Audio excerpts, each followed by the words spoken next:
Smiling Friends é um dos desenhos com uma das ideias mais geniais e controversas que eu já vi. Nesse desenho, a gente vai seguir dois amigos, dois colegas de trabalho. Eu quis enfatizar que eles são amigos de trabalho porque o desenho gira em torno do emprego dos dois. Digamos que depois daqueles acontecimentos de 2020, o mundo ficou mais triste, e o dever desses caras é evitar a tristeza extrema. Se alguém se encontra à beira do precipício, essa pessoa vai conhecer os amigos sorridentes, ela queira ou não. E a gente vai falar sobre tudo isso nesse vídeo.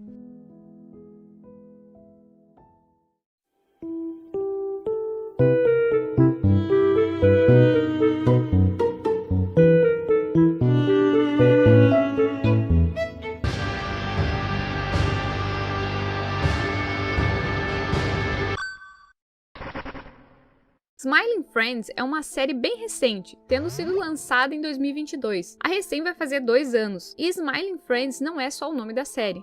Esse nome também é da empresa onde Pin e Charlie trabalham. Esses dois têm o incrível dever de fazer as pessoas felizes. Eu aposto que tu vai deixar de ver esse emprego como algo fácil quando o teu cliente estiver com um revólver apontado para a cabeça. Pois é, mais uma série pesada para o currículo do espantalho. Como o teor dessa série é basicamente feito em cima da depressão e suicídio, é óbvio que não é qualquer canal que vai abraçar e bancar esse projeto. Então eu te pergunto, você já agradeceu a Adult Swim por existir hoje? Essa é mais uma série que foi abraçada pela Adult Swim. Mas diferente de Mr. Pickles, a gente não vai ver um gore absurdo, mas a gente encontra algo tão desconfortável quanto. Essa série tem seus episódios extremamente estranhos e às vezes closes repulsivos, mas uma característica que se repete em todo santo episódio é a banalização de certas ações. Uma pessoa sendo engolida viva é rápido e banal. You're done.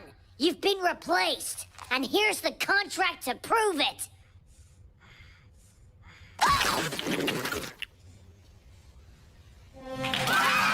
E é aí que o desconforto à la Mr. Pickles dá as caras. Coisas absurdas acontecem de forma extremamente rápida na tela. É aquele tipo de acontecimento que te obriga a voltar à cena para assistir, e tu certamente vai fazer isso mais de uma vez. Assistindo ela, tu provavelmente vai se pegar mais de uma vez parando o episódio para tentar processar a informação no melhor estilo South Park de storytelling. A gente tem uma problemática inicial, mas o episódio certamente vai terminar de uma forma extremamente imprevisível. Esse desenho lembra um pouco o incrível mundo de Gumball em 2 aspectos, animação e aleatoriedade. Os episódios são sempre protagonizados por essas criaturas, que é difícil dizer o que são. Animações, humanos e às vezes monstros, com direito à animação em 3D e stop motion. Para fazer esse vídeo, a gente ficou bem pensativo sobre qual episódio falar. Tem o primeiro, onde o desenho basicamente nos apresenta esse universo e o teor da série, que é bem sádico. Tem o episódio onde eles vêm pro Brasil. Nesse episódio, a gente acaba ficando ansioso para ver os personagens em locais famosos do Brasil, ou algo do tipo. Até porque no card eles literalmente estão numa praia. E os criadores sabiam disso. E como legítimos cuzões, eles fazem o episódio inteiro se passar dentro do aeroporto. É sério, dentre todos os episódios, a gente resolveu escolher o mais bizarro da série inteira, na nossa opinião. E um dos únicos episódios onde eles não tentam salvar uma vida. O especial de Halloween bobo.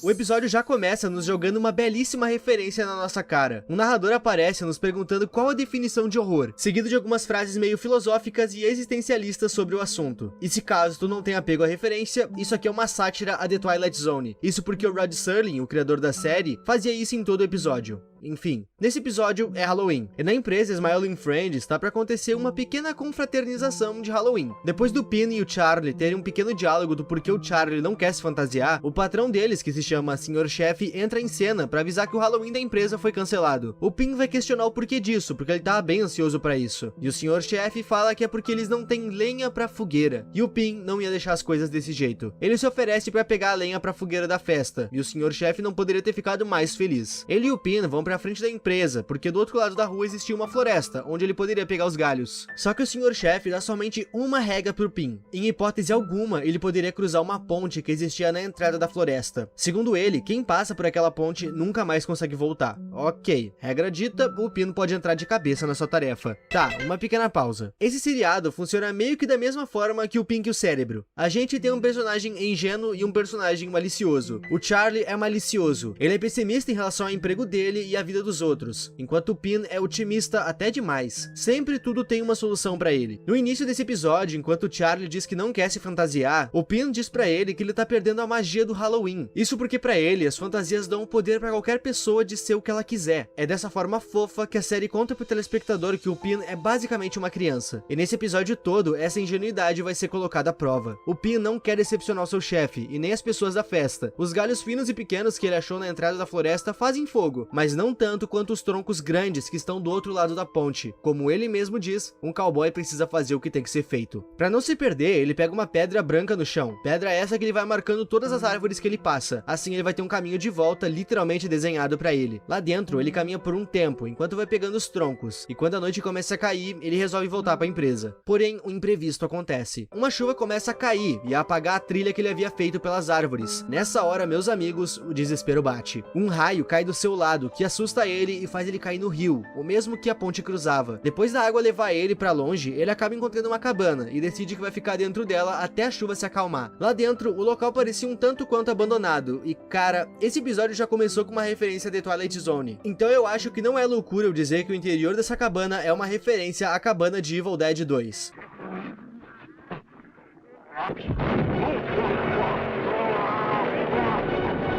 Sei lá, eu achei parecido. Lá dentro ele puxa o celular, que tá totalmente quebrado. E é bizarro notar que, segundo o celular dele, já são 9h14 da noite. Sendo que quando ele entrou na floresta, ainda era de tarde. Ele ficou realmente muito tempo catando tronco. E bom, dentro dessa casa, a ingenuidade e seu otimismo começam a atacar. Pra passar o tempo e se acalmar, ele começa a ter devaneios de como ele moraria dentro daquela casa. Ele imagina sua esposa sentada fazendo tricô, seus filhos perto da lareira brincando e se imagina trabalhando no campo. E quando ele olha pra janela, ele nota que ele não tá sozinho. Aquela cabana, apesar de parecer abandonada, tinha um dono residente. Esse tal dono começa a tentar abrir a porta, e como a janela estava trancada com pregos, o Pin acaba tendo que fugir pela chaminé. O cara virou o Papai Noel inverso.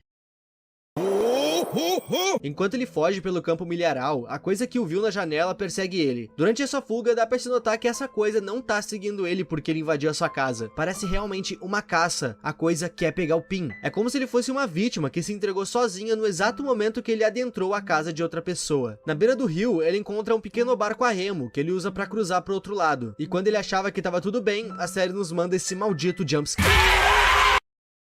A coisa que residia na cabana era um demônio de dentro da floresta, e essa coisa que é o sangue do Pin. Nessa hora, de tanto desespero, o Pin consegue achar na completa cagada a saída da floresta. Ele havia cruzado a ponte andando, e voltou pro lado que ele tava, de barco. A porta da empresa estava trancada, então ele entra pelos fundos. Lá dentro, ele encontra todos os colegas de trabalho em festa, esperando pela madeira que o Pin traria. Mas eles se depararam com o demônio da floresta. Aliás, o demônio da floresta se depara com eles. E aqui, a gente tem uma quebra de expectativa, que nos lembra que isso aqui é só um episódio de Halloween. Esses episódios especiais têm disso. Nos Simpsons tem episódios com viagens no tempo e até mesmo fantasmas, coisas que em episódios normais não acontecem. E aqui a gente também acaba vendo algo que não acontece normalmente. No caso, esse demônio é a aparição inusitada. Como o demônio foi visto, ele acaba tendo que se identificar. Isso porque, como ele vê as pessoas fantasiadas, ele saca de cara que é uma festa fantasia. Então ele diz que ele não se trata de uma fantasia, ele realmente é daquela forma. Ele é um demônio. E talvez se identificar tenha sido um erro da parte dele. De uma forma totalmente impiedosa, os membros da festa agridem ele até a morte, e essa cena é bem gráfica. Depois de morto, as pessoas comem a sua pele e as suas juntas. E adivinha? Por sorte, o demônio da floresta era constituído principalmente por madeira. Os membros da festa tá com fogo nos restos mortais dele e a fogueira da festa tá feita. O Pin fica totalmente perplexo, enquanto o Charlie diz que é por conta desse tipo de coisa que ele não se fantasia. Apesar desse episódio não mostrar o Pin e o Charlie tentando salvar a vida de alguém, esse episódio ainda assim consegue mostrar o seu teor e o seu sadismo tão bem quanto o primeiro episódio. E se por acaso tu tiver gostado desse episódio de Halloween e desse vídeo, a gente pode trazer mais um vídeo sobre esse desenho. Smiling Friends está disponível no Prime Video, e eu acredito que ele também deva passar no canal da Adult Swim, e eu super recomendo que vocês assistam.